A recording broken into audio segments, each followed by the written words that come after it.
Welcome to the Jali podcast. I'm your host, Melyssa Barrett. This podcast is for those who are interested in the conversation around equity, diversity, and inclusion. Each week, I'll be interviewing a guest who has something special to share or is actively part of building solutions in the space. Let's get started. Abdul Pridgen is the past president of the California Police Chiefs Association and represents them on the board. He was appointed chief of the San Leandro Police Department in 2021 after serving as police chief in Seaside for 3.5 years. His career began with the Fort Worth Police Department, where he promoted through the ranks to become their first Black assistant chief. He's known for his effectiveness and employing evidence to drive organizational change, and his principled approach, promoting ethical policing and fostering a culture of answerability. Abdul is renowned for his authentic leadership and unwavering commitment to community engagement and trust building. He is passionate about volunteering to improve community outcomes at the national, state, and local level. He is a senior advisor for Measures for Justice, a member of the executive committee for Fight Crime, Invest in Kids, on the board of directors for the Boys and Girls Club of Monterey County, and president of the Institute for Transparent and Accountable Policing.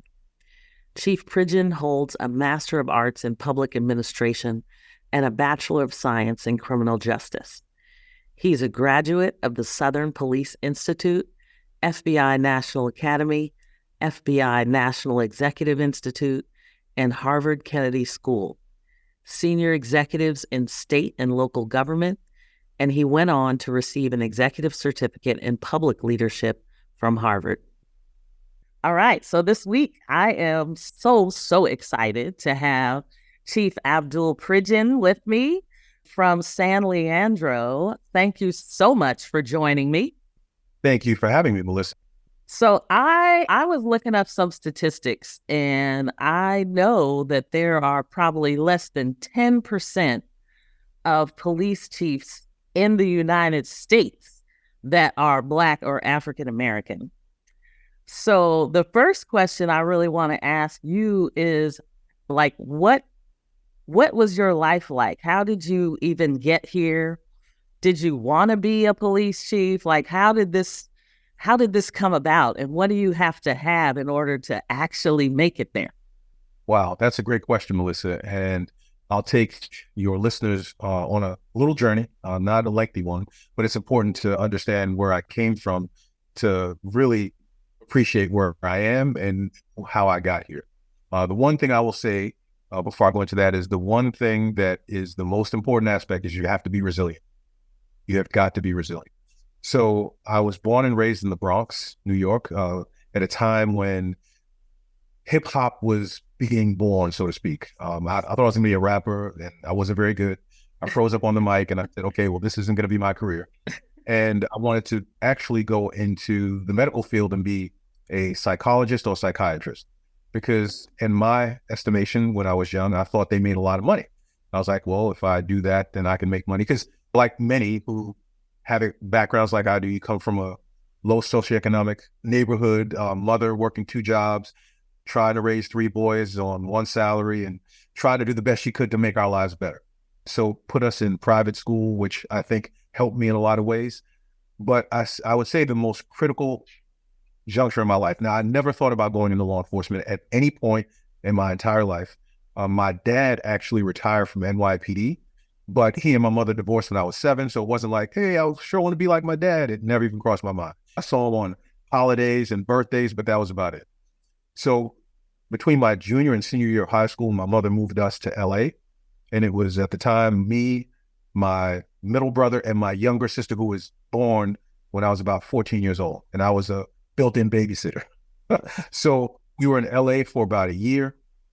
And I worked the most difficult job I ever worked in my life. I worked at McDonald's for 2 weeks, flipping burgers on the lunch shift. And I said, this is not the life I want to live. So we happened to live close to a military recruiting station. And I thought about traveling the world, seeing different places. And the first thing that popped in my mind is the Navy. When you're on a ship, you go to different places. So I decided to join the Navy and actually became a cryptologic technician maintenance. Essentially what that means is I repaired computers with a top secret SCI clearance. And I did that for about 6 years. Thought I was going to make a ton of money working for, and I'm going to date myself because these are companies that probably don't exist anymore.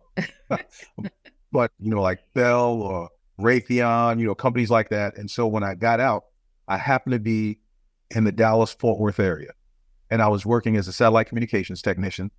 And an acquaintance, not even someone I knew very well, said, hey, the police department in Fort Worth is hiring. The first thing that went through my head is, how much are they getting paid? I asked that question, and she told me it was way more than I was making. And then I thought, I'm pretty even keeled. I'm not easy to anger. I think that's a job I can do. So back in 1992, I started the police academy in Fort Worth. And I spent 25 and a half years there. Never really thought about being a chief. I was just really competitive. So I didn't want somebody from my class to promote faster than I did. So I was always the first detective and sergeant and lieutenant and captain. So I just didn't want them to be first. So then at some point I thought, well, if I ever thought about being a chief, it makes sense to attend some of the courses that they recommend that you have in order to be a chief. So I went to the FBI National Academy, the Southern Police Institute. And again, at no point did I think about becoming a chief. Actually, and this is going to be kind of funny, I thought when it's all said and done, I'm going to go live in LA, be the extra on some movie set or television set, and just tell war stories about being a cop and then make $100 a day and be good with that. But everything changed in 2015. I used to travel a lot and wound up traveling to Turkey, where I met my current wife, and she happened to be living in California. And that's when I was serious about, okay, if I want to move to California and be with her, I probably need to be a chief because it's pretty expensive to live there. Good idea. So, yes. So I was blessed to be given an opportunity to be the chief of police in Seaside, California in 2018. I was the chief there for 3.5 years. Didn't think about going anywhere else. And we had our first child. My wife wanted to be closer to Sacramento, where her family is. And then San Leandro opened up as an opportunity. And so, again, blessed to be serving here in San Leandro. It'll be 2 years next month.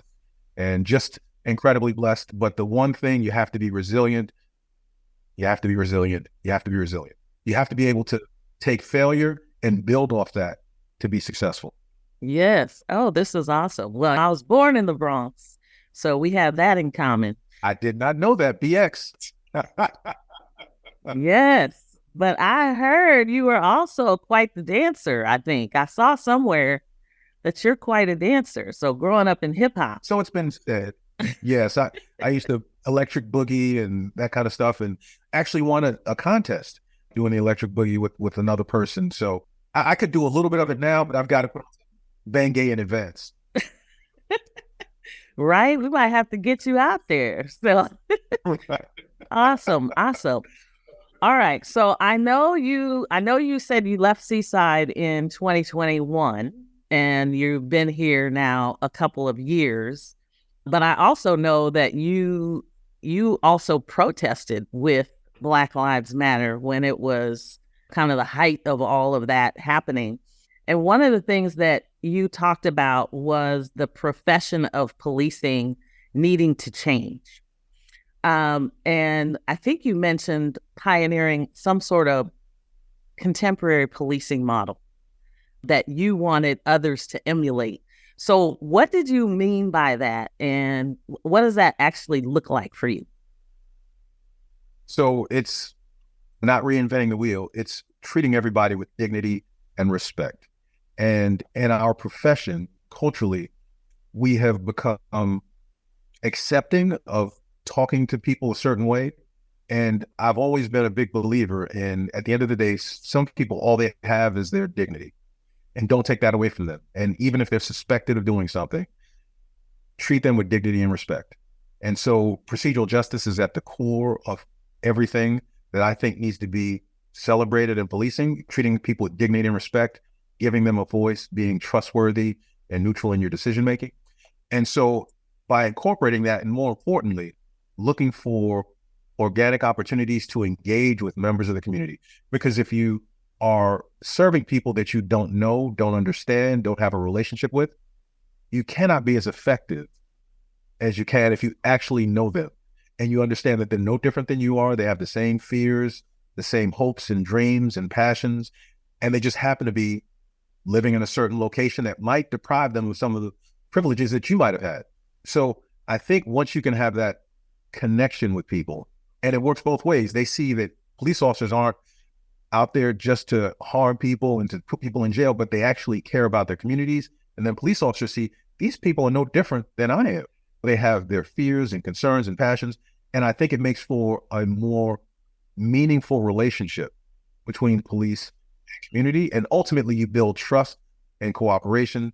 And in my experience, I've had the good fortune of doing a lot of engagement with the community in various, and I would say, uncharacteristic ways. Like we had Party with a Cop. It was a 70s themed party where people wore bell-bottom pants and afros and just said, hey, let's just have fun and get to know one another. And through the course of doing things like that, we increased trust in communities where historically trust had been low. So it's doing those things and getting to know one another that I think are incredibly important. Being vulnerable, being able as a police officer to say, yeah, I have 2 kids. One of them is in 5th grade and they love doing this, that, and the other. And you see, you have so much in common with other people.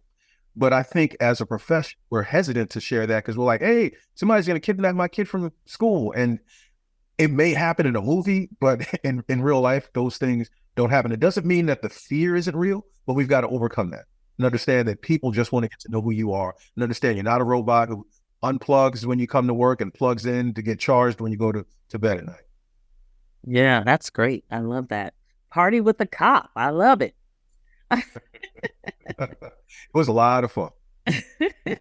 So I know there's also a lot of organizations out there, the International Association of Chiefs of Police and the National Association and all that. But I know you and my police chief in Tracy, shout out to Chief Millington, do a lot with the National Organization of Black Law Enforcement, NOBLE, if I have the acronym correct. And so why do you think it's important for you to support that organization? Because I know their mission is all about equity and administration of justice in the kind of provision of public service. And so why do you think it's so important to support NOBLE? I think for a couple of reasons. One, an incredibly professional organization that looks to support everyone, but particularly those who are Black and historically have not been allowed. That's not the case today, but weren't allowed to join other professional organizations. So they wanted to put something together to cater to the needs of people who had a unique experience in this profession based upon their background. The reason I think it's so important to continue to pour into NOBLE is because we have unique experiences by being Black in blue. We're Black men, Black women when we're not in uniform, but we have a unique and I think important role to play in this uniform because we have a unique perspective that we need to share so that others understand how they can better interact with people from different backgrounds, cultures, and who may happen to look like us. So I see it as an opportunity to pay it forward because there have been a lot of people in my career who have poured into me because they believe they saw something in me that I could be more than what I was today and a better leader than I was yesterday. And I see sharing my experiences, my journey, anything that I can do to help someone else navigate this very challenging profession, particularly if you're a person of color, I'm willing to do. And so I take every opportunity to try to give back and help when I can. That's awesome. I mean, shout out to NOBLE because I know they have been working hard and I just so appreciate all the work that you all do as working in the profession, but also working outside of the profession to bring up other people and pour into them. So thank you and celebrate all of you for doing that. So I'm going to shift gears a little bit and just let's talk a little bit about San Leandro, because I know you've been there a couple of years and I'll say I moved around a lot, but I ended up in California. I was 12 years old. And so I've been kind of in the Bay Area for, let's just say, many years. And And I know San Leandro hasn't always had the best reputation when it comes to diversity, equity, and inclusion historically. So, would love to hear a little bit about what you're doing now that may help to drive diversity, equity, and inclusion, and kind of how that is maybe portrayed in many of the initiatives that I know you have going on there. I'll start by saying I've always been a believer in just leveling the playing field, making it fair for everyone and not advantage a certain group of people who might have relationships or might have some understanding that others may not have. So in my career, and this is what I brought here to San Leandro, I've always said, okay, let's just make the process fair. Let's figure out how to reduce the advantages we're giving other people and look at it objectively. And if we've got people that are competing for a position or for entry level, and everyone is equally qualified, we need to look at how we can better represent our community. So people in the community need to see people that look like us, because that engenders a sense of trust, because they believe that there is a common experience that somebody can relate to. So what I've done since I've been here is try to make the promotional processes fair, meaning that everybody has an equal opportunity. There were points that historically have been awarded for things that really had nothing to do with leadership or supervision, but maybe because somebody wanted to have an advantage because they served in those assignments, which that doesn't necessarily mean you did good. It just means you were there. So again, just stripping away the advantages that we were giving other people to make it a fair process. And more recently, I opened up a lieutenant process to external applicants, which is something that had not been done here before. But again, we want the best and the brightest, and some might be here and some might be elsewhere. We shouldn't limit ourselves to greatness and only the greatness that exists here. And we are also committed to the 30 by 30 initiative, which means that we hope to increase the number of women on our police department to 30% by the year 2030. And we're, in my estimation, working very diligently to get there. And we're seeing some successes, even in our outreach, when we're talking about recruiting and who we're trying to target. We make sure that the language that we use is gender neutral. Gender neutral language in advertising attracts women and people of color without necessarily discouraging other people to apply. And we all know certain groups are going to apply no matter what, but it's so much more difficult to get people of color and women to apply because of the historical disadvantages they face in this profession. So it's making it known to them that we're going to make a comfortable and, I guess, welcoming environment for them to be here and to succeed and to thrive in law enforcement, specifically here in San Leandro. We really want to do a better job because San Leandro has a history of reaching out to the community. I think we can do more. And the faith-based community, we don't have a formal relationship with our faith-based community.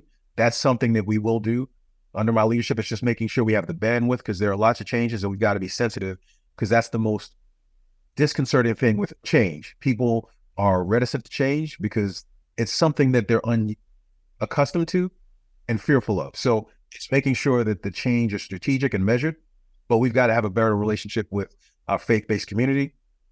We need to be in communities more regularly. Right now we have events. A lot of them are here at the police department or locations where the same people, not that it's a bad thing, but it's the same people that show up. We need to go places where we haven't been, where people may not have the ability to travel to the other side of town, and visit with them in a space where they're comfortable. And again, just opportunities to continue to build our relationships with our community, in particular communities that have not had the best relationship with us. And some of that may be because we don't know one another well enough. But my experience, when I was in Fort Worth, there was a survey done by the National Initiative for Building Community Trust and Justice. And I think it was 12% of the streets were responsible for like 90% of the crime. So that's where a lot of the city resources were deployed. And so even in those neighborhoods where crime was high, the relationship with the police was not good, they still said, we want a better relationship with the police. We want to be able to trust them. So We need to take advantage of those opportunities and demonstrate that we're worthy of that trust by being consistent, by being fair, and by being equitable. So those are like big picture. That's what I hope to achieve in order to create better relationships. Because we know here in San Leandro, there are people that are still living that remember when they weren't allowed to come into San Leandro unless they had business in San Leandro, and where they were stopped at the border. Hey, what are you doing here? Where are you going? Where in San Leandro, you could not buy a home if you were Black. They wouldn't let you live here. They'd come up with reasons why you couldn't lease or rent. And so it was only in the late 70s that started to change. So there are still people who live here who have those experiences, and we've got to overcome those experiences by demonstrating we're worthy of their trust today by what we do day in and day out. I love it. That's great. Let's pause for a moment. We'll be right back.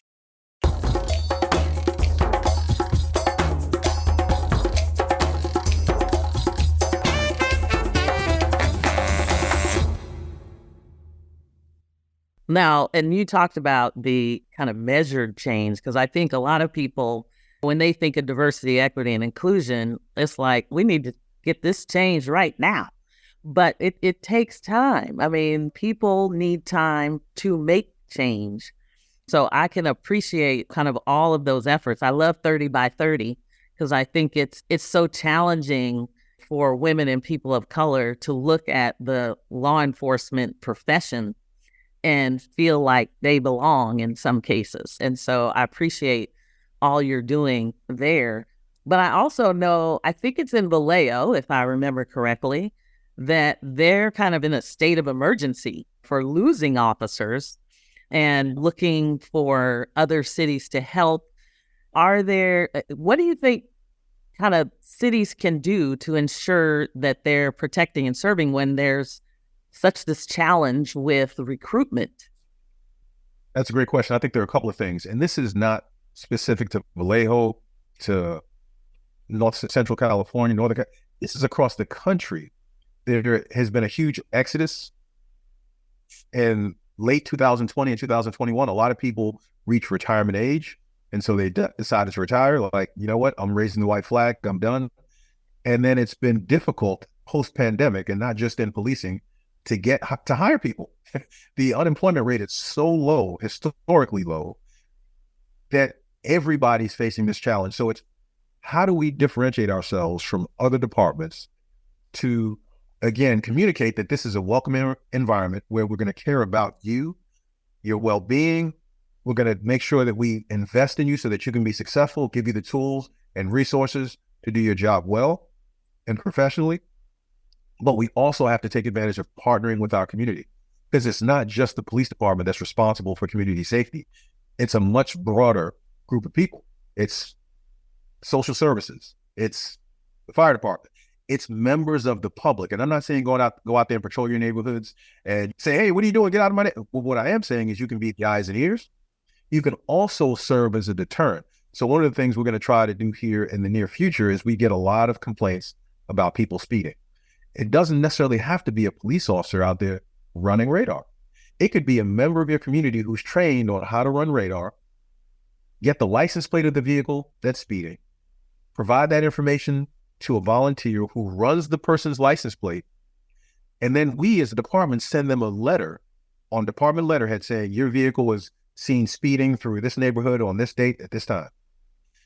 Maybe that'll have an impact on that person who owns the car, because it might not have been them driving. They say, hey, look, I didn't like getting this letter from the police department. Make sure you slow down when you're in San Leandro. So that's just one example of how we can partner to help make this community safer, because it's not just about the police. It's about everyone playing an active role. It's about not leaving stuff in plain view in your car. If you don't want your car getting broken into, don't have anything that's visible. Now, there are going to be random instances where it happens anyway, but you're setting yourself up as a target. If you've got a laptop sitting in the front seat, you've got a backpack, you've got groceries, and you're like, oh, well, I don't feel like putting it on the trunk right now. I'm only going to be in for 5 minutes. It only takes 10 seconds for somebody to take stuff from your front seat. So it's about us communicating to the public about what the risks are, and for them taking an active role in reducing those risks, and then also partnering with us to make the community safer. So we certainly are doing everything that we can to make San Leandro more attractive. There's one thing I'll have to say. because I've never seen this. I've been doing this for 31 years. Right now, I think San Leandro might be the only police department in the country where dispatchers are reimbursed up to $18. I think it's 18. It might be 15, $18 for a meal that they eat when they come to work. I don't know if anywhere else in the country that exists. And we partner with a company where the meals actually get delivered so they can go online, place their order, the food gets delivered, put in the refrigerator. All they've got to do is go down and warm it up.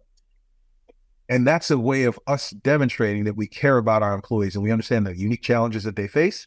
You might not be able to get out and go get a healthy meal. You can actually get one delivered and we're going to pay for it.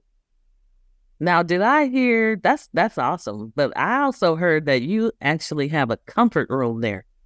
Yes, we have a couple of rooms where if people are tired, they're fatigued, they can go relax, they can actually sleep. For example, if they're working a back-to-back shift or whatever the case may be, and they don't have enough time to travel home, they've got a bed that they can sleep in. They've got shower facilities. They've got everything that they would need in order to be prepared for the next day. Our dispatch center is currently being, I guess, rehabbed. So it's sort of like one of those do-it-yourself home shows where with some decrepit old house and you make it into this beautiful, that's what we're doing with our dispatch. And they're actually going to have a quiet room with massage chairs, music that they can listen to. I mean, everything that we can do to make it a less stressful experience working here is what we're committed to doing. Well, and that brings up a good question because law enforcement, of course, you're used to being called when people have mental health issues. And so I would like to ask you a little bit about what changes exist there or what are you all doing when it comes to mental health. But also wanted to kind of ask you what mental health resources are available to officers and law enforcement personnel, because as you said, it's a stressful environment all the time. So how do you all deal with that?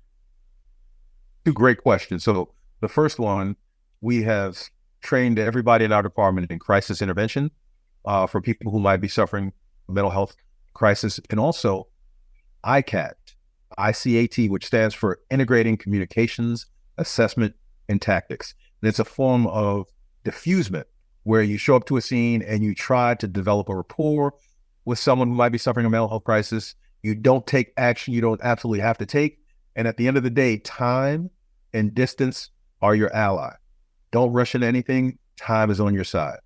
So we have been successful even before the training, but even afterwards, of resolving situations that historically might have resulted in force being used. In San Leandro, we also have something called a crisis response team.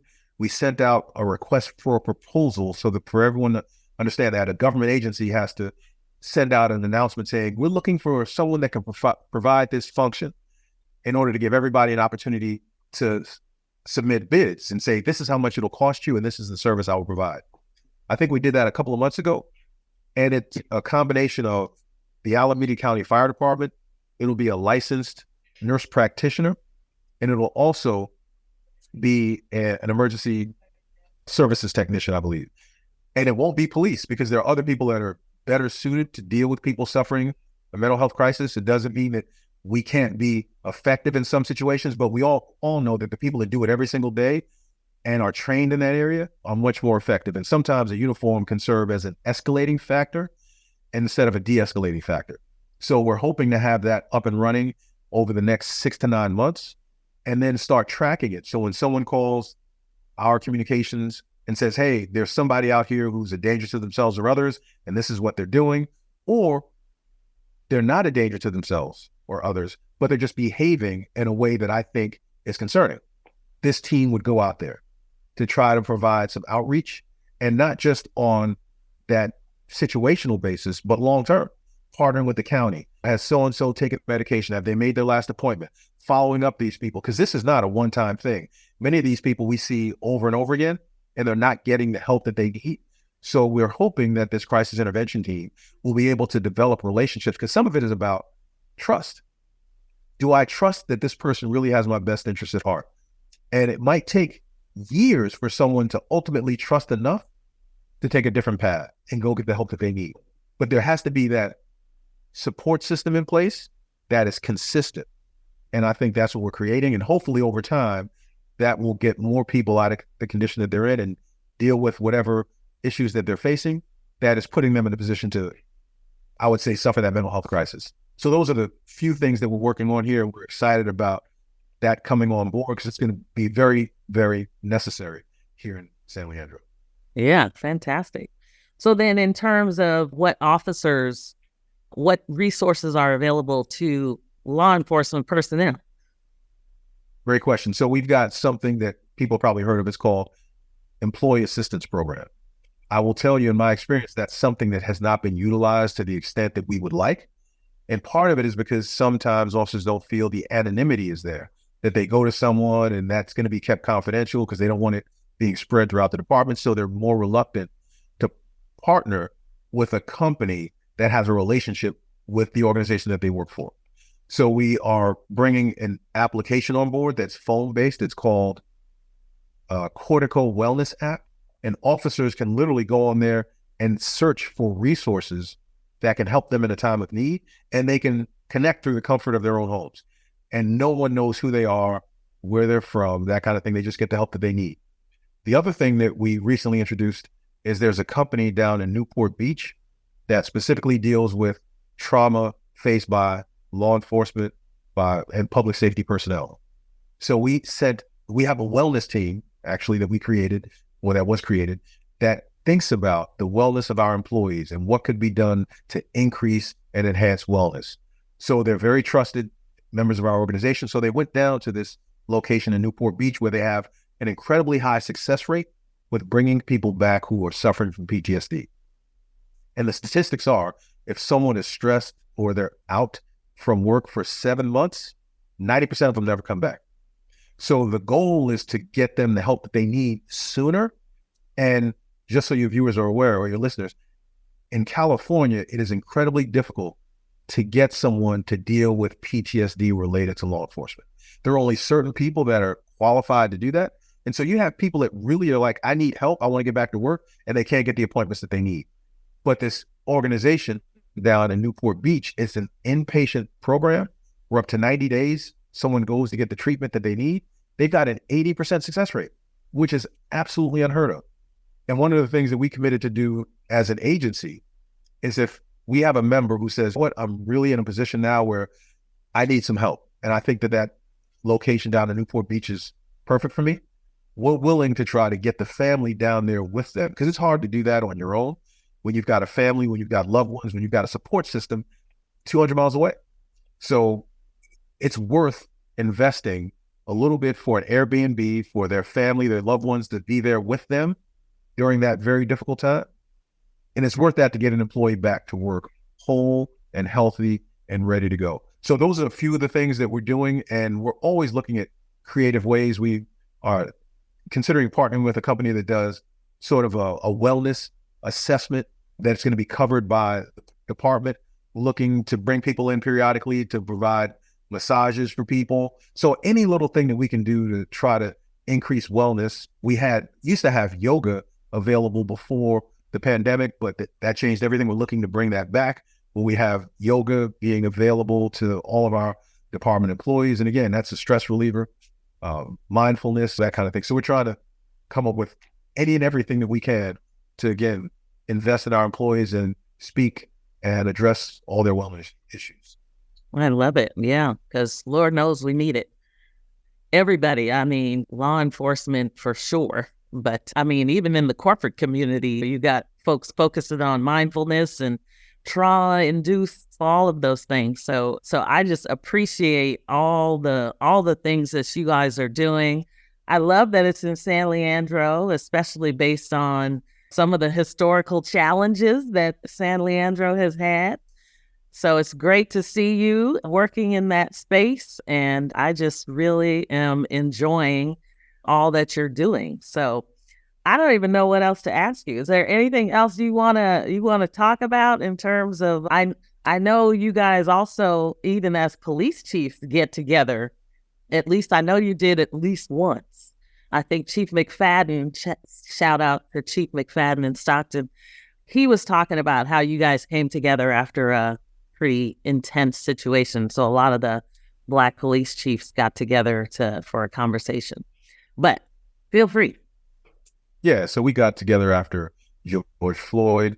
We try to stay in communication because, as you alluded to, it's a very small network of people, and just trying to provide that support, understanding what challenges everyone is facing, and looking for opportunities again to get together whenever we can to talk about common themes, solutions to challenges, ideas on ways that we can improve our agencies and our own well-being, and just really enjoy the camaraderie. I will say, and I would be remiss if I didn't mention this, we're hiring for police officers and for public safety dispatchers. There is no age limit.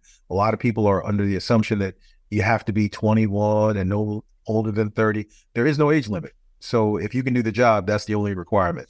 And most recently, we became the highest paid police department in Alameda County, the highest paid dispatchers in Alameda County.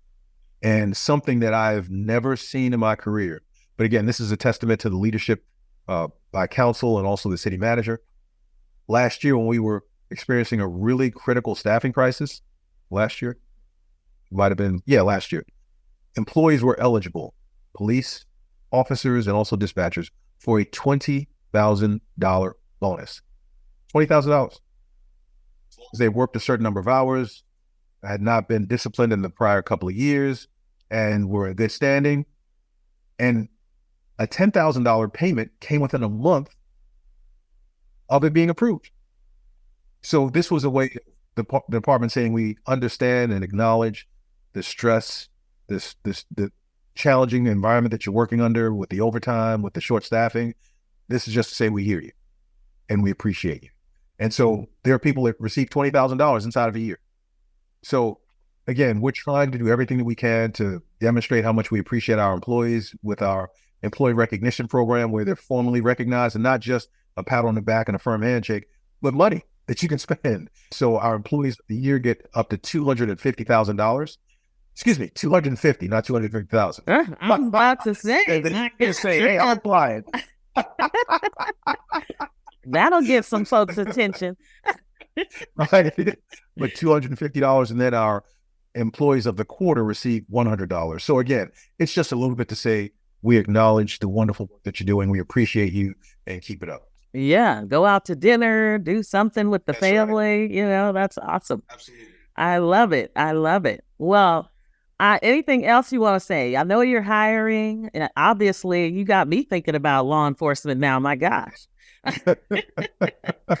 It's never too late to make a change. And law enforcement is a career. It's not something you get into 3 or 4 years and say, hey, that was cool, let me go do something else. Because once you start doing it, you recognize the impact, the positive impact you can have on people's lives. And I don't know where else you can do that. There may be other places, but we're usually the first to identify challenging situations. And it doesn't have to be, well, let me take this person to wherever. It could be, you know what, here's a resource that I think you could utilize. It's outside of the sphere of law enforcement, but I think this would be good for you and your family. Here's the number. And we come across situations like that all the time where people don't know where to turn, and we're able to provide a resource to help them get the help that they need. So it's really rewarding, unlike really anything that I've experienced in my life. And I would just invite people to go to our website, weareourblue.org, look at some of the things that are available. I mean, we've just got a great group of people, because what I'm most interested in is, are you a good human being? And then, can you be a police officer? Not the other way around. Because good people with strong moral compass are what we need, particularly in law enforcement today, who don't take things personally, because people have good reason to distrust police. Very good reason. What has happened historically and what continues to happen today.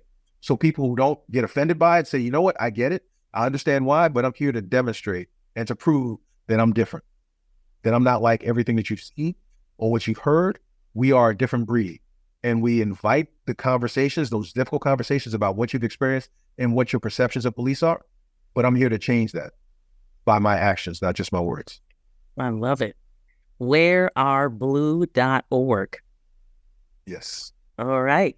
Awesome. Well, you heard it from Chief Pridgeon. Again, I thank you for joining me for this fabulous conversation. I do look forward to getting all of you together at one point and maybe doing a panel discussion or something. But you guys have so many great things to share. So I just thank you again and look forward to meeting you in person one of these days. Likewise. Thank you, Melyssa. My privilege and my honor. Thanks for joining me on the Jali podcast. Please subscribe so you won't miss an episode. See you next week.